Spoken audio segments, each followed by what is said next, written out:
Hey guys, welcome to the second part of the Brian Hicks interview. The link for the first part is down below in the description, and without further ado, let's dive straight in. I think a lot of content creators would agree with me that if they could go back to that first week when they first played DayZ, if it became integral to their channel, that they would love to relive that, because when you first go into DayZ, you just feel around and learn stuff, and objects are new, and that's exciting. I think with the updates, they came so quickly early on when it was developing. People had that experience quite often as a new update would come through, and I think that's part of the thing that people miss. You know, with how the development's progressing. There's something to be said about not being able to go back home again, so to speak. Like I would give anything to have that same feeling that I got the first few weeks I was playing DayZ mod, but I can never go back to it. You can't put the genie back in the bottle. I would give anything to go back to the first time I experienced Ultima Online, but I can't put that genie back in the bottle. Yeah. You know, a lot of those updates, I think people look at them with rose-tinted lenses because they were very small.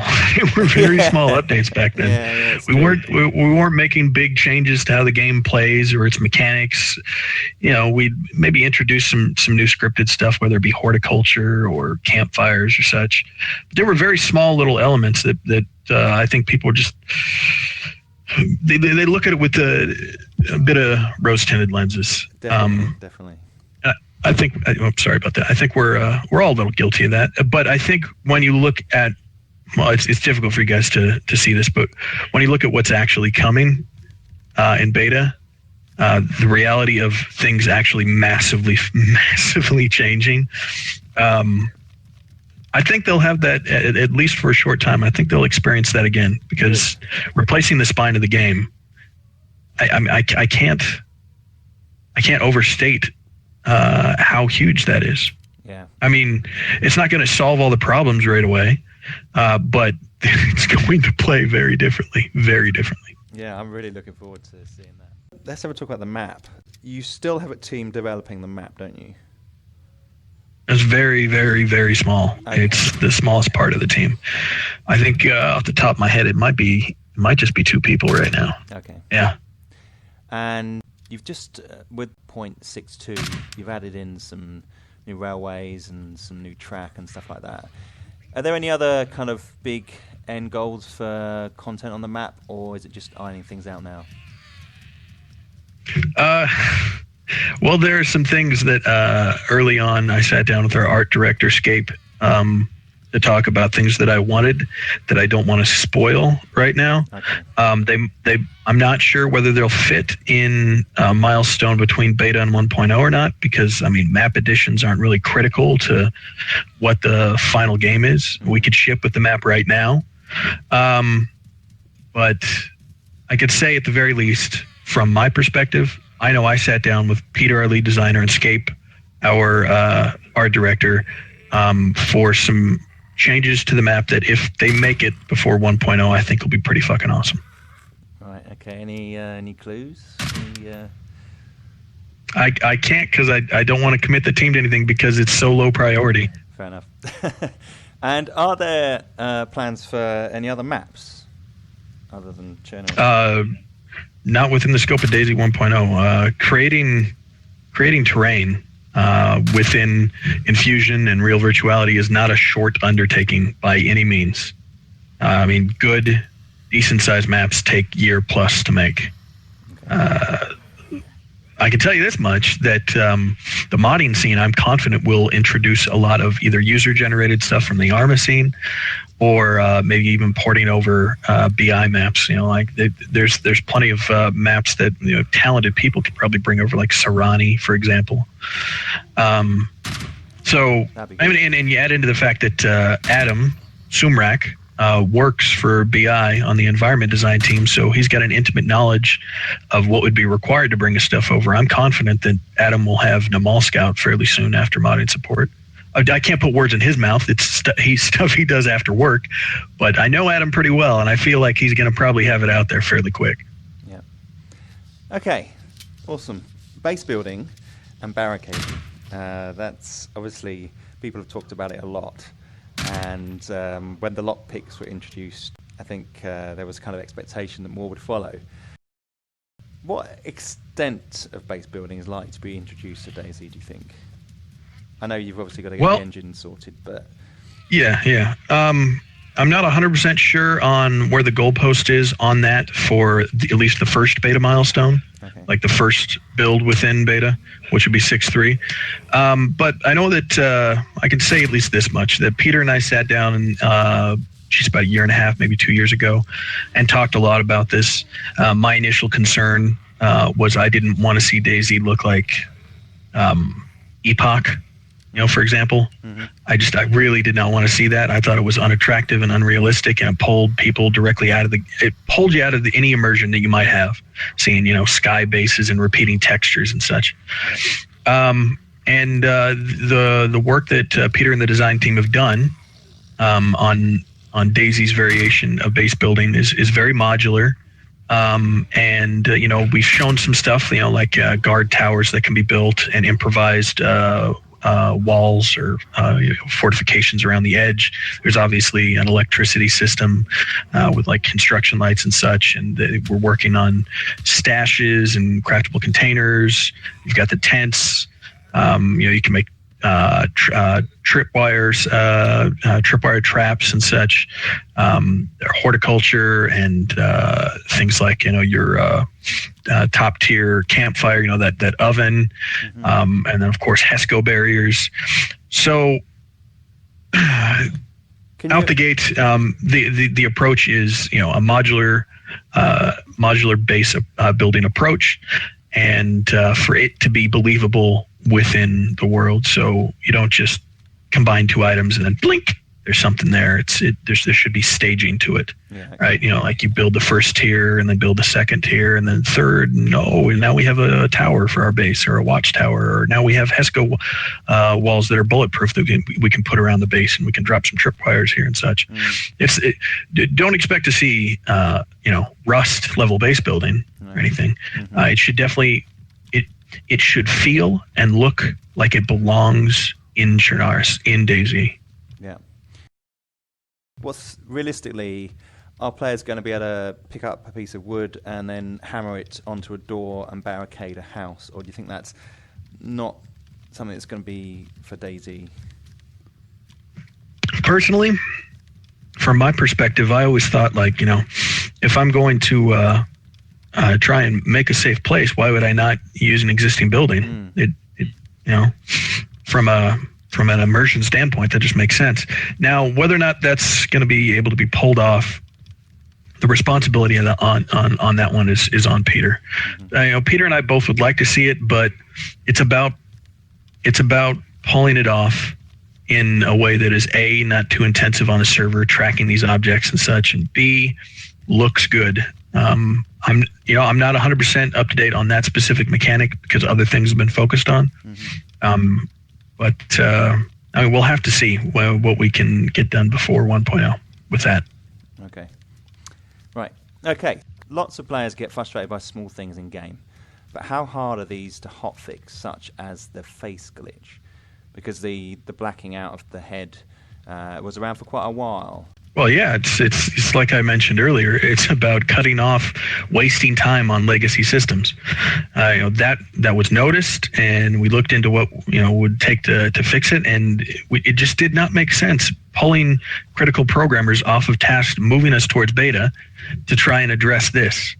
It's not just someone sits down and types a few keys and bam, it's magically fixed. I mean, there's a whole level of resources that have to be dedicated to anything like that. And in between production and the actual programmer looking at fixing it, regression tests and QA. So there's QA overhead that needs to be done there. That build needs to go once regressed, and maybe if we find additional issues, go back to the programmer. He needs to address those. Needs to go through a testing loop on experimental.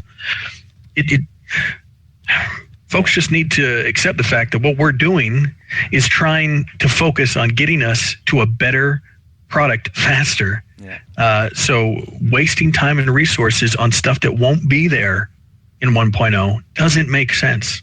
It's not about the build now on Steam. It's about what we're trying to get to Steam and the resources and time dedicated to that. Is loot spawning correctly on the map at the moment? Is the economy supported correctly? Is it working how you guys want it to work? Oh, there's definitely more to be done. I mean, it is working.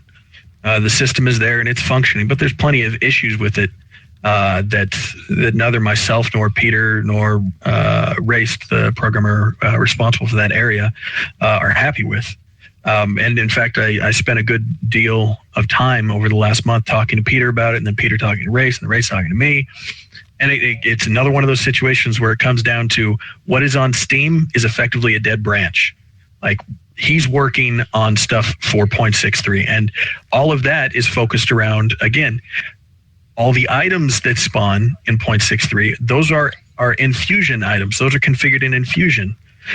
So he's off dealing with this future stuff.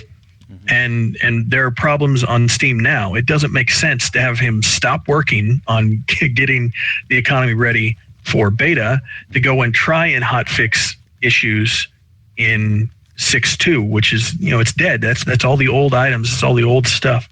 There has been a lot of talk internally over the last few weeks as 6.2's in beta, tracking down things we're not happy with, whether it be repeating items in buildings or the availability of critical supplies early game, or the time to hook, so to speak, in finding things that people consider to be that level of which, okay, this character matters to me.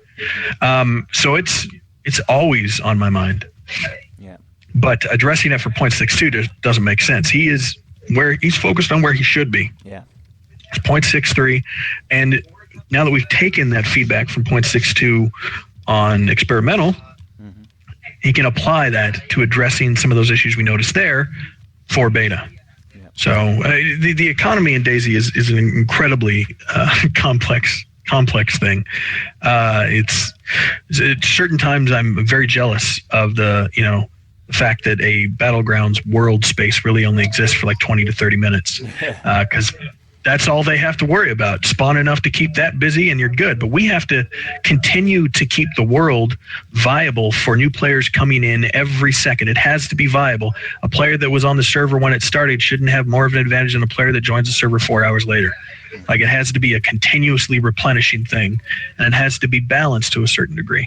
And we have to look at things like resource location to inform gameplay mechanics. Like, we need to have things like the military gear be away from the coast to push players to move inland to get it, so it's not just like that early builds in DayZ where he had barracks on the coast right next to player spawns and nobody left Cherno, because you could just run to the barracks and get an M4, and that was the limit of the game.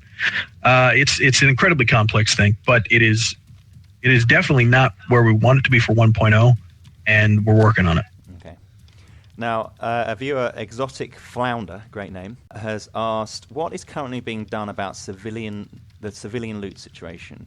So I think, and I can kind of extend that by saying, maybe it seems like there's a trend towards military loot. What's your thoughts on that? I find it hilarious, because the guys that go for military loot, your PvPers, are constantly complaining, saying that my focus is on people that want to plant zucchinis. Appeasing three separate types of players at all times is a difficult thing, and each different type of player for some reason thinks that we're only appealing to the other type. You'll watch your running mans, your smokes and such, and they'll constantly remark that they feel like the military loot was nerfed, when in reality it wasn't. It's just spread out between all the military bases. So it goes right back to what I just said earlier about 0.62 economy and 0.63. The early game supply availability and that time to hook.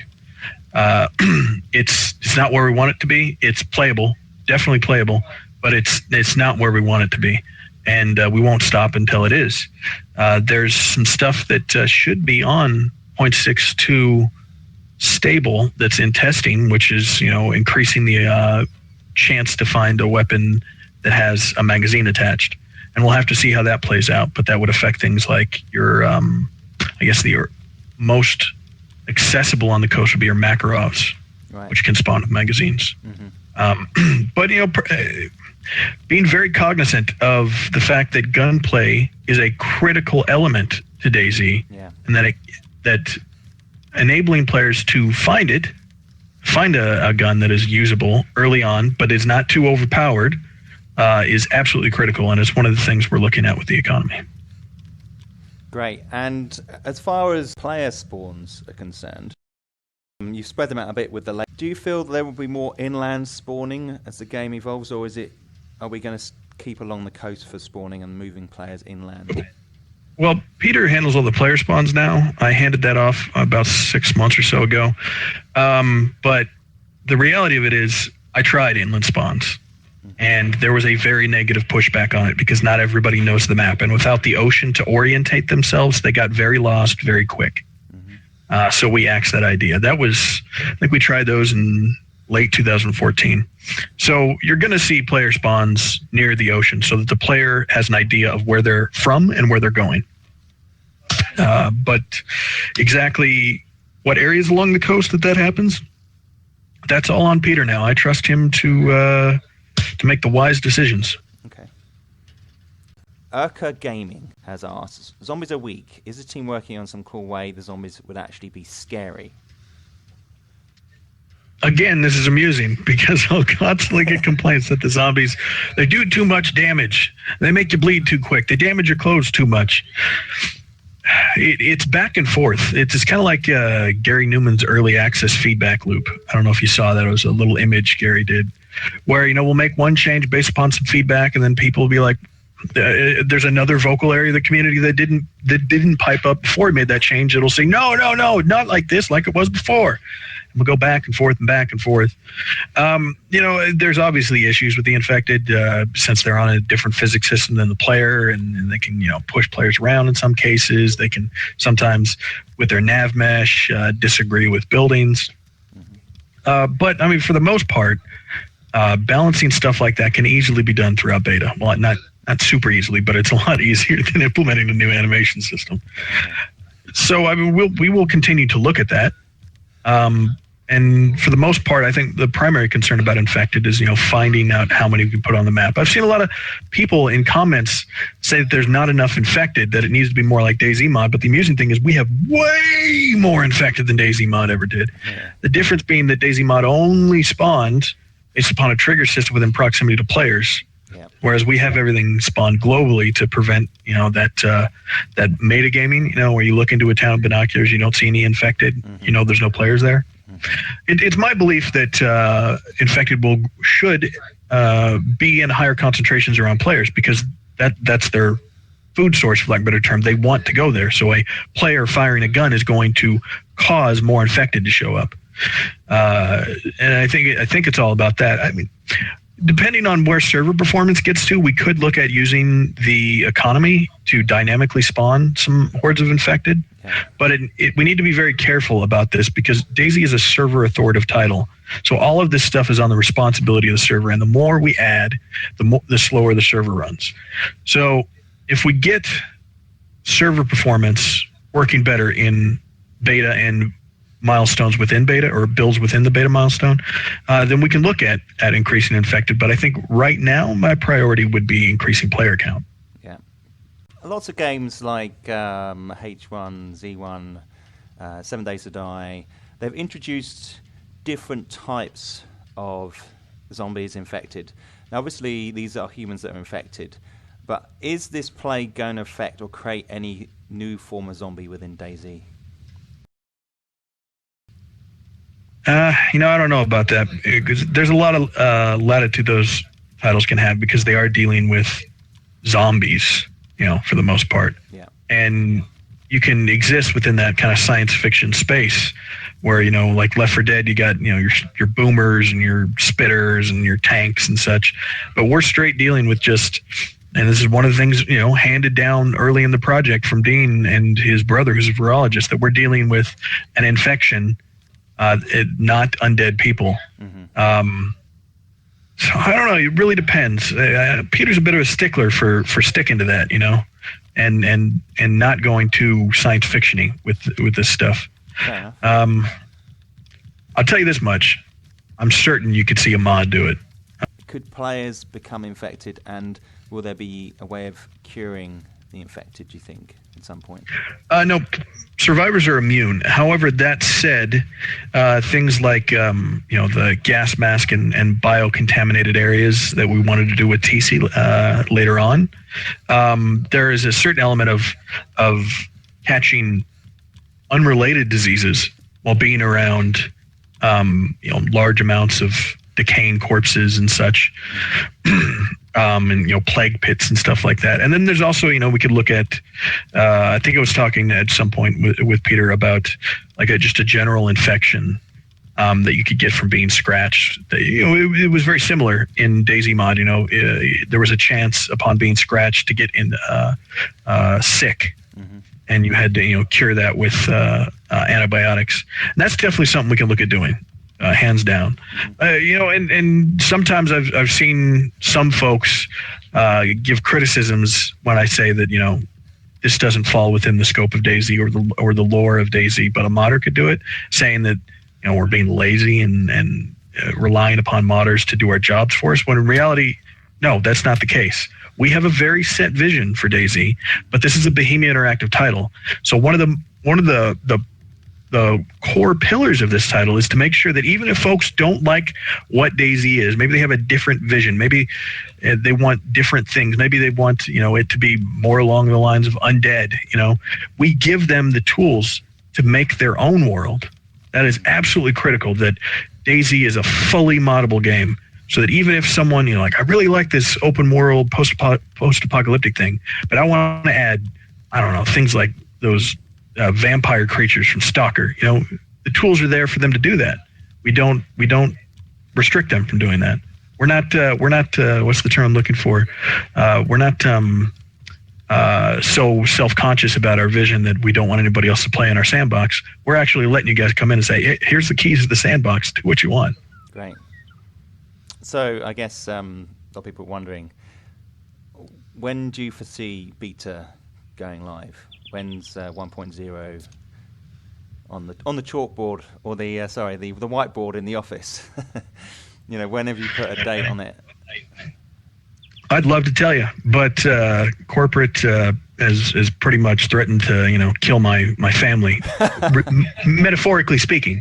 If I give any more dates, even if I knew it was hitting tomorrow, for example. Okay. I can't tell you. I understand. Yeah. Just a couple more questions. How do you think the survival genre is bearing up at the moment? Because we've had this move away from some of the hardcore survival games into the sort of battlegrounds, battle royale arena. How do you think survival's doing at the moment, just generally? What's your feelings on that? Well, I've always felt that true survival is a niche genre. Most people don't want to deal with that kind of stress in their video games. And that said, I think there's a lot of areas that haven't been touched on. I think there's a lot of potential that, for example, I couldn't touch within DayZ that could be touched on in a different project from a different company. And I also, too, think that there's some titles out there that are just seriously kicking ass in survival. For example, The Long Dark is a fantastic, pure survival experience. I totally agree. They've just released a new update as well. That game is amazing. Project Zomboid is about as good as it gets. Well, if you're looking for straight survival mechanics in a post-apocalyptic zombie world, that game is fantastic. Yeah. Miscreated has done some really interesting stuff within the space, but I think, like I said earlier, that there is a lot that could be done that has not been done, either through limitations on an IP or limitations on a certain technology set. I think there's a lot of potential out there that could be touched upon by another company on another project. And do you think that VR is going to play a role in where survival games go in the future, or will it be too stressful an environment for something like VR? Oh, I certainly hope it does. I have recently, over the last 6 to 8 months, become a huge fan of VR. I had the guys at Oculus and the guys at Valve send me over their latest hardware, and as great as the tracking is on the Vive, the Oculus Touch controllers and their latest headset have just they've removed all the criticisms I had in VR. Like using the touch controllers on the latest Oculus headset. I've been playing games, like Arizona Sunshine and Robo Recall, picking up things like Star Trek Bridge Crew. It's so fantastic. I think it's just ripe for survival for somebody to do that. Yeah, that would be pretty intense. I don't think people would take it off. If you had a week, you'd be. I know I wouldn't. You'd actually. They'd have to got some sort of sleeping system as well, wouldn't they? Yeah. Okay. Yeah. Okay. So so here's the final question. It comes from a viewer, and it's Casey Moldin. Is there anything you would like to say to the players out there who, over the months and years since Standalone has come out, have lost some faith in DayZ to help us come back into the game or come back with a fresh perspective? I would encourage them to continue their wait. Continue your wait. Don't rush in just because of a cosmetic update or such. The issues you probably got frustrated about are still there. I would watch videos, Twitch streams and such, occasionally check in until you see something that really grabs you. But with all titles, burnout is a real possible thing.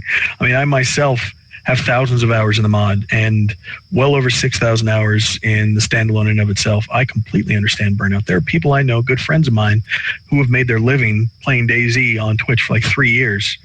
At a certain, you can't expect yourself to spend that much time in a world space and not reach that burnout. And the longer you do stuff like that, the smaller stuff just eats at you and eats at you and eats at you until it feels like a mountain. So I would wait until something like beta or a later beta build or 1.0 hits, so you can dive in and really feel fresh. Have a mountain of new stuff to look at, to hopefully see some of the critical issues that bugged you for so long gone. Don't feel pressure from the dev team to just jump in at every new build. Be healthy about it. So that's the interview finished. It's nearly an hour's worth of answering our questions. So I'd like to thank Brian. I mean, he's been very honest and open, and he's tried to clear up a lot of the confusion that people have about where DayZ currently is. And I think we can all thank him for that. So guys, if you've got any questions, add them down below, or if you feel you want to click that thumbs up button, then go right ahead. I'm not stopping you. And if you haven't subbed already, it'd be awesome if you could. Guys, thanks for watching, and I'll see you soon.